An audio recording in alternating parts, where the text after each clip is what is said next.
Hey YouTube, First On Auto Repair and First On Auto Parts, and I want to show you another dumb thing manufacturers. This right here.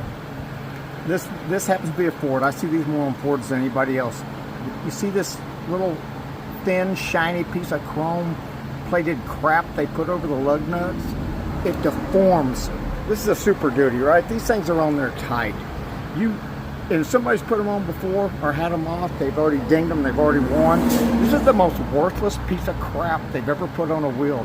And I know why they do it. They do it because this little cap pressed on the outside saves them a nickel versus chrome plating the entire lug nut. But this is the biggest headache on a Ford, and I do see them on some other vehicles, but primarily Fords. But this right, that cap, piece of shit, thin metal cap you put on here, by far the worst design I've seen. I absolutely hate these things. If you hate them too, send me a link down in the comments or make me a comment.